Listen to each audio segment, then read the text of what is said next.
It's almost Jack Charlton type stuff. Put them under pressure and we're going to play to our strengths. We're going to win the ball and get on with the game. Are we subtweeting Ireland here?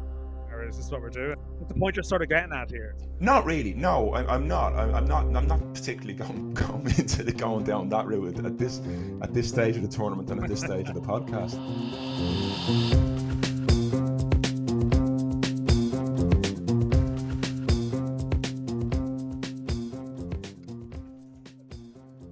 No split decision as Julian cuts through Croatia. More Messi magic puts it on La Plata for Alvarez, and it's now 6 of the best for Argentina in World Cup semi-finals. Tonight they'll be joined by France or Morocco, whose manager will later explain why having the ball is overrated. But there's only one place to start, and that's with Daniel McDonnell in the Lusail Stadium, and after Argentina's 3-0 victory over Croatia. Dan, it was a cagey opening half hour, but the 3-0 was every bit as convincing as it sounds in the end. Yeah, it was. Definitely, and it's happening for Argentina. Really, it's sort of like the early hours of the morning. Like there's still thousands of Argentina fans around the place. Although interestingly, it didn't feel like there was actually as many Argentina fans there as there was for the Dutch game. I think there might have been more neutrals at this match, maybe like a semi-final, a little bit more of a premium ticket that a lot of people would have bought in advance. But I mean, the place is just still heaving with them, and this sense of destiny, which I mean, I've watched it before. I mean, in 2014 it was the same. They felt it was all going this way, and like in Brazil's backyard. But I mean, again, we're sort of caught up with it, and strange. Like I was in the lift coming down, and someone got into the lift. I was like, it looks very familiar. I just can't place who that is. Then it did a whole thing of like you look at someone's lanyard and like you look at their name. This is a big part of the tournament etiquette where you want to suss out where someone's from. Like I did this a bit earlier to try and get someone to come in the pod and talk to us, and you're looking at people to see what country are they from, but you're trying not to let them know that you're actually like checking that out. You try and sort of pretend you're looking at your phone, but you're really looking at their name. But of course, I should have copped there. It was Maxi Rodriguez, of course, ex Liverpool, Atletico Madrid, with Argentina. And to me, Maxi Rodriguez is 2006 and that incredible goal against Mexico in the round of 16. And he came into the lift. He was high-fiving a couple of the Argentine guys. I was just thinking, like 2006. I mean, I remember that summer well. I remember having like a sort of a knockoff Argentina jersey I'd picked up somewhere, and was all in on Argentina winning that World Cup. And of course, it was Messi's first World Cup. He was left on the bench by Peckerman in the game where they went out. And you kind of wonder, like, what way would things have gone? Because they were amazing in that tournament until that point. And like it felt like they were the team who was going to win it. And yes, like what way would have things gone if he'd won it that early? Like would we be as invested in this story now? But I don't know. Like why does everyone want Argentina to win? Is it just the Messi thing? Because it's funny. Like I've traveled a bit around South America, and they're not necessarily that popular in the region. The Argentina fans, they're not necessarily the most liked by the other countries. Yet, sort of around the world, we're all just everyone's taking videos. I'm doing it of these Argentina fans, and this is brilliant, and it's Messi, and it's like, I don't know. We all get caught up in it a bit. I mean, I don't know if that's the same at home. I mean, do you want Argentina to win it? I mean, obviously we're all impartial in our own way, but are you invested in the Argentina winning it story? Like, let's be honest. I think most people are. Yeah, look, it won't ruin my Sunday if they don't win it. I'll put it to you that way. If I'm not overly bothered who wins it, would have been too boring about it, like a good game. But like the Messi factor, I think social media comes into it as well, where, again, we go back to Mark Ogden a couple of weeks ago and the traffic that Messi drives, and it's everywhere. And you have, people taking videos in the crowd, incredible videos of watching him go by Guardiola there tonight. And it's just all about Messi. People do want him to win in terms of like Maradona 86, Pele in 70, and 58. There is an element, and Brian Kerr spoke about this, whether he, if you like, needs it or not. I think he people would say he needs it. People who don't really watch that much football or have maybe look at things on statistical basis say maybe he needs it to cement his greatness. He doesn't. He's the greatest player of his generation, in my opinion. Whether he's the greatest player of all time, it's really difficult to compare across eras because Messi can basically almost decide when he wants to be fouled. So he kind of just runs along with the ball, is stopped, and the ref will probably give him a foul. He certainly won't book him.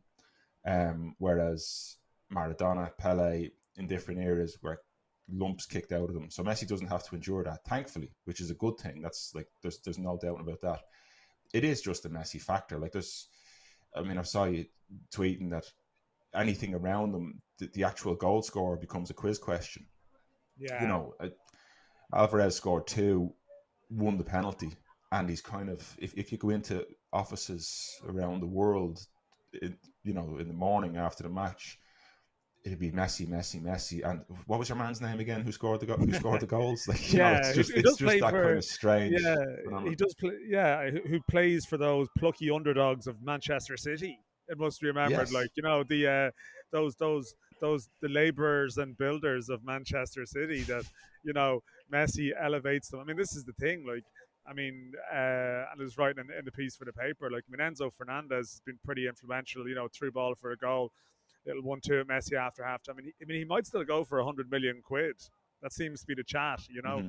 Like Alvarez, okay, wasn't that expensive a buy by Man City standards, but it's not quite the Messi and 10 chumps, 10 cloggers here. But no, it's not. Nor was it in '86 with Maradona either, which is one of these things that over the years people say, he won it on his own. He didn't, and neither will Messi.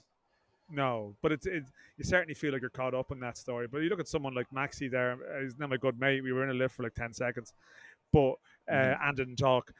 But he was sort of high-fiving. Sure, he's telling a podcast somewhere that he's in a lift with Daniel McDonnell as well. Yeah, well, I'll tell you, I wasn't in the sort of red, sort of smart suit that he was in. I mean, we're similar age, but I think one of us looks like we've been slightly fresher 3 weeks into the tournament or 4 weeks, whatever, than the other.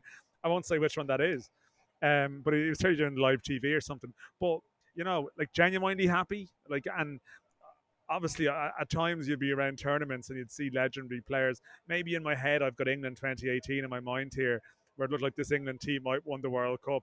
And I did see some of the sort of super pundits from the golden generation. And I was thinking, no, I'm sure that deep down they're happy. I do believe that. You see the celebrations off air, right? I'm not saying it's insincere, but I'm sure there's possibly a part of them thinking, how could these guys win it? That unheralded England side as it was at that stage, the 2018 one, when we didn't do anything. Imagine if they're the ones that are on the stamps and they get all this sort of the knighting or whatever that comes with it. But I kind of wonder, and I don't know this, for the Argentine players who played it, Maxi got the winning penalty in the semi-final in 2014. He was part of that near miss, and clearly, that will obviously haunt him. He didn't get to win the World Cup when he was involved with a squad that got to the final. But I kind of wonder, are they all on board with the destiny angle too, that they want to see him win it? And I know you say, does he need to win it, right? That's that's in the eyes maybe of, say, his legacy, right? But for him, he probably does. In his mind, in his eyes, now that he's this close, I'd say the obsession is greater than it ever was, because now it's within touching distance. If they were knocked out in the groups, I'm not sure how long his own grieving process for would have lasted, but now they've got within one game, he probably will go into that game thinking that if he doesn't do it, it's a massive failure, that he's got to that point. So he probably is in that needing a territory now, because he's at the edge of it. Yeah. Look, I guess that's the cruelty with these things is that it's easier to take to go out in a group stage than it is to lose in a final. That's just the nature of sport. It's the nature of anything. I think the way we spoke previously about the momentum they have, and just on the game itself. For half an hour, it was fairly cagey stuff. It was, two good technical teams happy enough to be in around each other's box.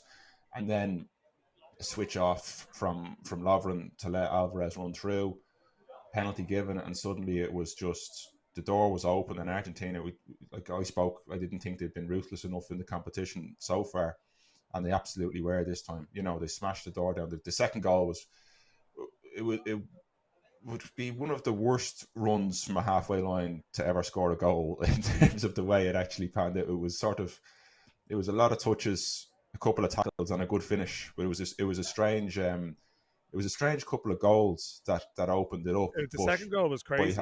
Yeah, second goal was crazy. It's like something you'd see someone trying to chase a taxi in Christmas party season. Like, you know, just whatever gets in the way, I'm just going to barrel on through it here. But amazingly, like, it kept opening up for him. It was even a little bit of a hint of a smile on his face after the second ricochet. It was like, is this really happening?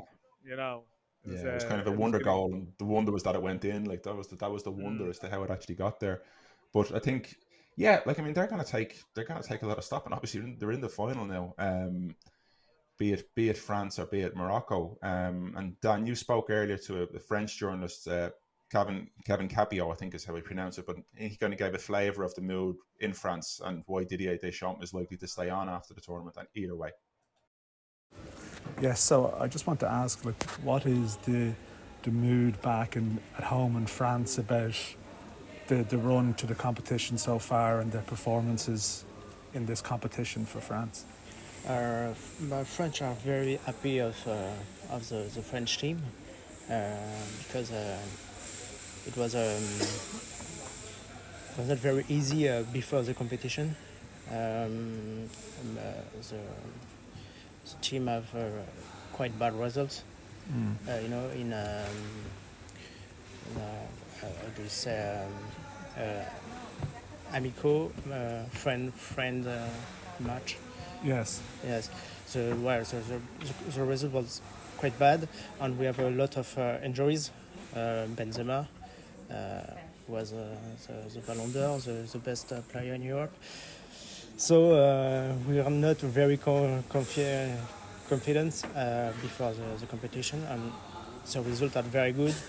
And the choice of Deschamps are good also with Griezmann. Yes. Who was a striker, and now he plays in the midfield, and he's very good. Yes, I mean, has the performances of Griezmann surprised people in France, like how well he has played in that position? Yes, they are quite surprised. Everybody knows that Griezmann is a good player, and he can play in the middle. He likes the defense at Atletico Madrid with Simeone. But in the reality, we didn't know what he can do. Can I just ask, what is the expectation now in France? I mean, you got to win against England. You are favourites against Morocco. Do people now expect France to win the tournament? Is that the expectation? Yes, but people say that England was maybe the best team of the World Cup. It was very difficult this match, but now Morocco is a surprise of the tournament, so we are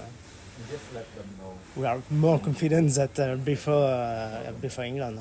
Yeah, but do you expect Morocco will be very motivated against France, because there is from the Moroccan point of view, France is a big game for them. And a lot for Moroccan live in France, 1.5 billion. So it's very, very important.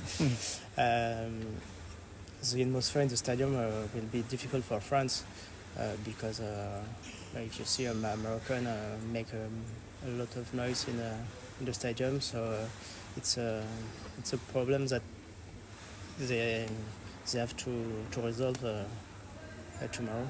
And just finally, because we are asking from an Irish perspective, and France, their next game, well, they play Holland, but also play against Ireland in Dublin in March.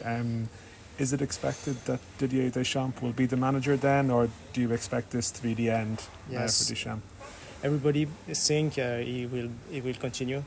He doesn't want to answer the question because he's focused on the World Cup. But the president of the federation, Walid Regragui, says that he has a choice. The objective was semi-final, so now it's Didier Deschamps can decide if he want to continue or not. Journalists think that he's motivated for continue. In France, some people want to see Zinedine Zidane but it will be for after, I think. Is Deschamps popular in France? I mean, I know he's won the World Cup, but would people Yes. still like Zidane instead? There were some critics with Deschamps with this game. For many people, it's too defensive. It's not a spectacular game, but he has the results. And if France wins the World Cup again, it will be difficult to say goodbye. Goodbye. Thank you very much. Thank you very much. So Dan, as much as Argentina now expects, we heard there how much France are expecting as well, the confidence, the idea of unhappiness in the camp that was sort of spoken about pre-tournament seems to be completely gone. Yeah, it does seem to be the case. I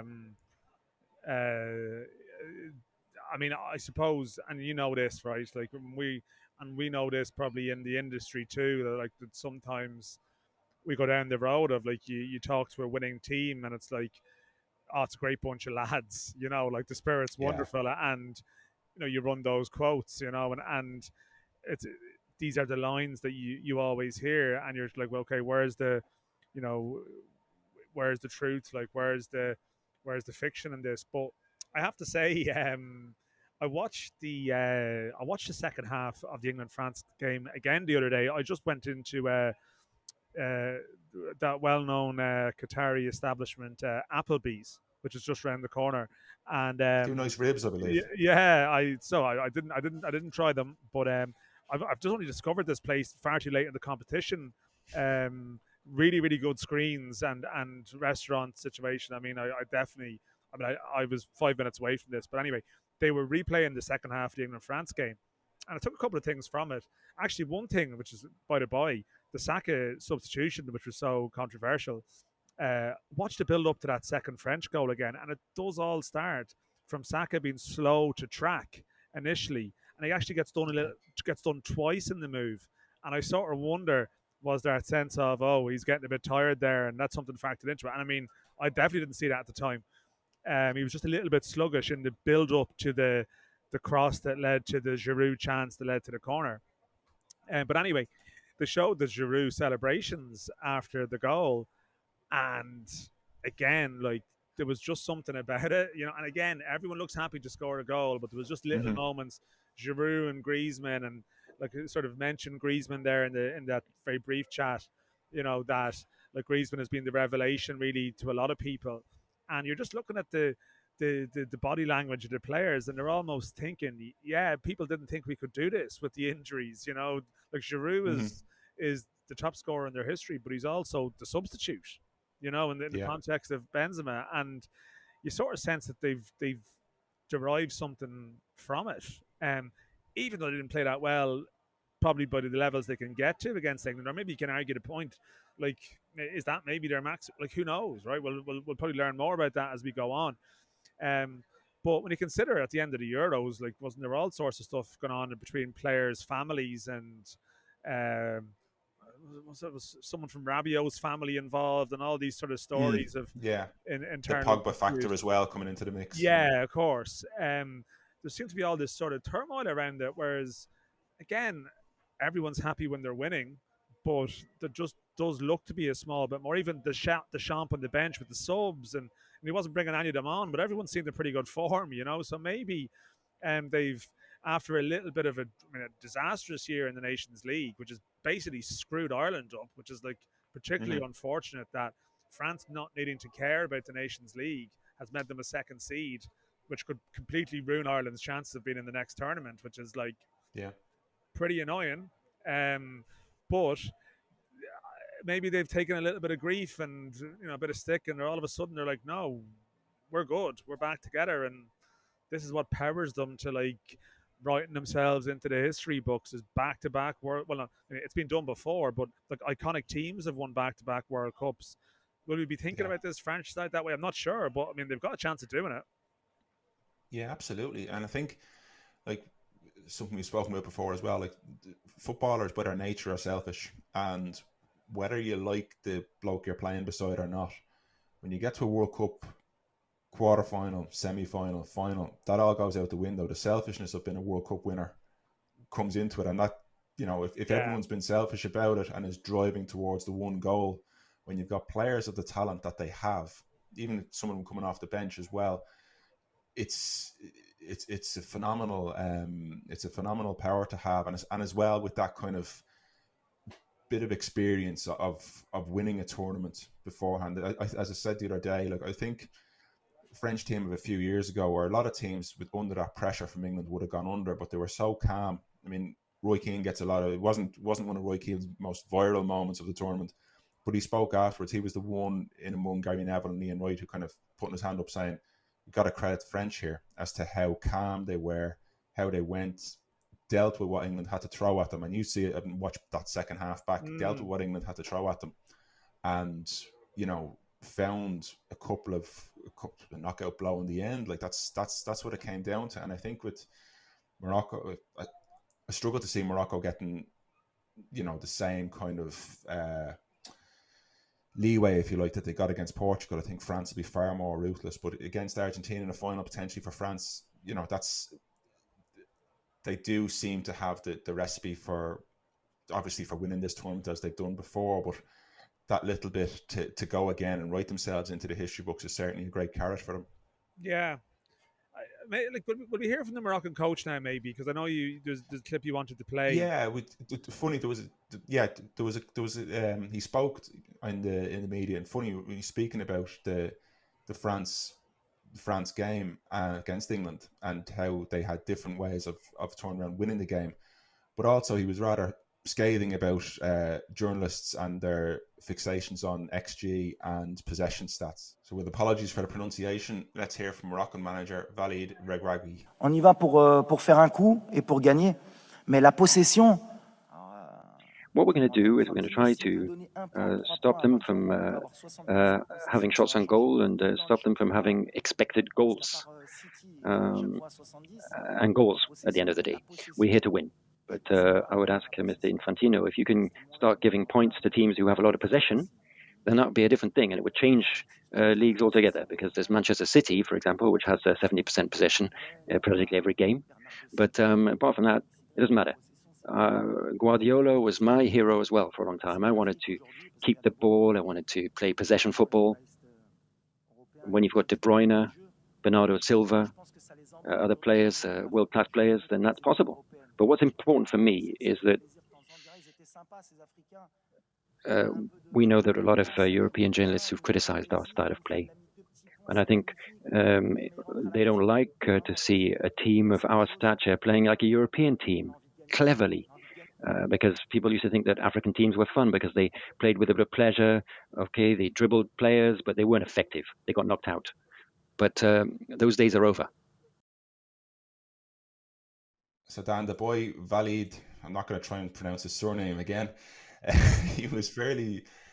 It was. Look, I don't think anybody expects anything different other than France to have a lot of the ball, Morocco to try and nick a goal and hang on in the way that they did against Portugal. Can you see any way of Morocco actually getting a win and going to the final? I suppose getting a win versus hanging in there for a long time. I mean, this is such a big game for them. It's a huge game for them. Like, this is them playing their colonial overlord. This is bigger than football, and already they're powered by something that's bigger than football.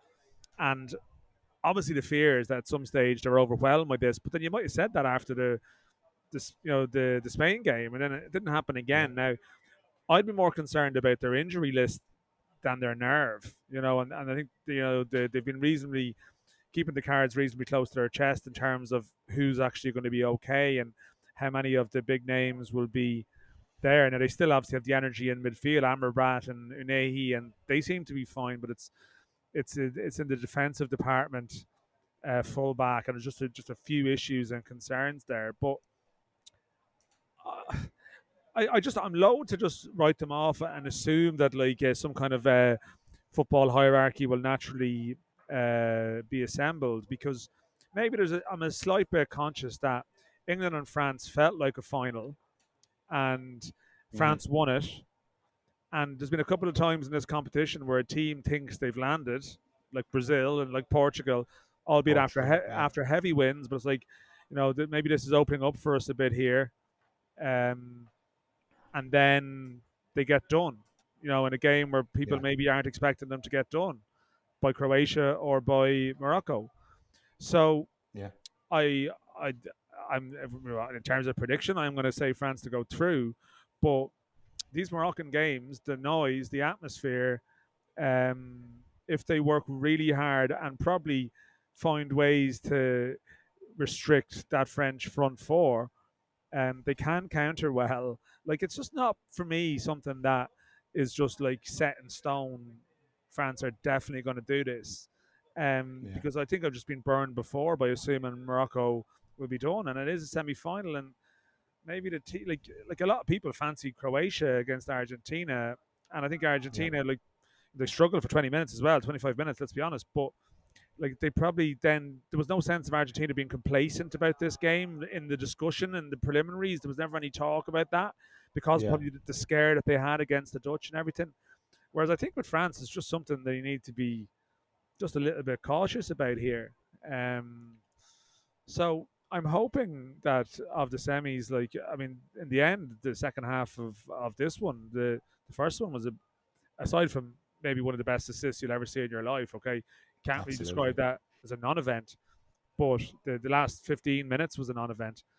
I just think Morocco can keep this one going for a while. I think they have it in them. Yeah. It is hard to see. I think France had their warning against Poland. Poland had a couple of chances that is kind of forgotten about in the end with the final scoreline. It was a strange. It was 3-0 or 3-1 in the end, wasn't it? With the penalty at the end. But there was a couple of times during that game where France had to wake up, and Poland didn't take their chance, and that's fine. England obviously had a few chances against them too, but Morocco aren't a team that you want to fall behind against. As several teams have, teams have found in Portugal in particular. I'm just thinking, like, we've played that clip, but you actually wanted to play that clip. Like, I mean, what struck you about that? Is that because you sort of, you like that philosophy, the way he talks about it, and is that part of the point almost? I think it is. I mean, I think the biggest point is to play to your strengths. I mean, it sounds ridiculous. It's in some ways to actually have to say that, but like, he was making no apologies that they're not going to try and go out and beat France in a 50-50 game of football. It's one of those things you often hear, he referenced Pep Guardiola, and, it's one of the complaints that you often hear from Guardiola from his time, like in Barcelona or Manchester City, where, when a team came out and played against them, or refused to kind of engage them in a, if you like, a traditional passing game of football and beat them or took points off them, there's often a kind of a whinge, whereas other times, a team like, I don't know, Brentford's a bad example because they did beat them, but like, I think Brighton last year played them, and they've played Norwich, and they've played other teams like that who've come out and tried to look pretty and play passing football against City, and they've been beaten 4-5-0, and Guardiola's walked onto the pitch and, tapped the head of the best player and said, look, you did very well against us, kind of thing. That was great. Thanks very much, 4-0. I just thought it was unusual to hear a manager come out and be as explicit as that in relation to how he's going to go about playing the game. It was almost Jack Charlton type stuff. There was, I was going to say, like, put them under pressure, and we're going to play to our strengths. We're going to win the ball and get on with the game, kind of stuff. It was remarkable to hear it. Are we in modern parlance? Are we subtweeting Ireland here, or is this what we're doing? Almost. Is that yeah? The point look, I don't. Point you're sort of getting at here. Not really. No, I'm not. I'm not particularly going down that route at this stage of the tournament and at this stage of the podcast, but because that's a whole different one. But yeah, okay. No, maybe not. It's just an interesting one. It's look, maybe. I mean, you said the Danish setup against France was one that the Irish, the Irish took note of. Well, they're counter-attacking side now. Keeping an eye on this and see, They're going to be playing Ireland are going to be playing counter-attacking football in probably 5 of their 8 games next year. I would have thought, so we'll see how sort of effective that is. But yeah, I mean, listen, all politics is local, right? I was wandering around today, I mean, to be honest, like trying to find a couple of Moroccans to speak, and a couple I got, they weren't confident enough about their English, But there was one fella who was basically saying, like, people are giving us grief, but actually France in 2018, they played a lot of the way that we did now. Now, that's maybe a slight exaggeration, but definitely like the semi-final against Belgium, like Belgium actually played a lot of football in that game, and France absorbed it a bit. But anyway, in the context of all things being local, I went over to a group and I was trying to figure out if there was any Moroccans there, and it turned out that they were all Algerian. And this whole line about everyone from the sort of African and Arab world sort of being behind Morocco is basically true, apart from Algeria. Like for Algeria, this is a little bit of a nightmare. Like this is, I don't know, is it a Scotland, England, Ireland, England situation? But the only thing is, and probably for similar reasons to Morocco, they also really dislike France, like really, really dislike France as well. So it was put to me that the best thing about the game from their perspective is that at least one of them was going to lose. That was the only the upshot they could have from the game. So everyone sees it through sees this tournament through different eyes. But in in Algeria right now, we were reminiscing about 2009 and the Thierry Henry handball and our own baggage with France. When any Ireland fans listening who were there will remember going back into Paris that night, and the place was full of Algerians celebrating their qualification for the World Cup that night. It was full of them. But in the same way, there's a massive Algerian community there. There's a massive Moroccan community there. And if I wasn't going to be in the stadium, I think possibly, the place to be to watch this game would probably be Paris, or maybe not. Absolutely. They've spoken of, they've spoken of their concerns. I think that's putting it mildly about what might take place on the Champs-Elysees, regardless of the result, regardless of the match. So there doesn't seem to be, just before we finish up, I mean, Morocco and Argentina would be, from the sense of an atmosphere in a final, would certainly be probably the strongest atmosphere of the tournament. There doesn't seem to be many French fans there. Would that be fair? Yeah, no, I mean, they might emerge. There was more Croatians there today than I thought there would be, to be fair, and still not that many. I mean, I actually worked out that the stadium, the loose soil, is effectively will be 2% of the population of Croatia when full. No, I think there's a lot of, it's been said to me by a couple of people I've met here, there's a lot of French expats here, but they haven't necessarily been visible in the stadium. The one thing I would say about the final is that generally, like, a lot of people would have got tickets for the final, and it can be a lot more corporate and stuffy just because there's more neutrals there. I think Argentina's involvement will guarantee that's not the case, but there might still be fewer Argentina fans and fewer Moroccans than in earlier games if they get through, just purely because so many people just get final tickets, But at least now there will be noise generated, and Argentina and Morocco would be maximum noise for sure. But I think either way now, the final atmosphere will be fine. Yeah, there should be some atmosphere today as well. Dan, enjoy the game. Thanks for joining us. Watch us on independent.ie or YouTube, or subscribe wherever you get your podcasts.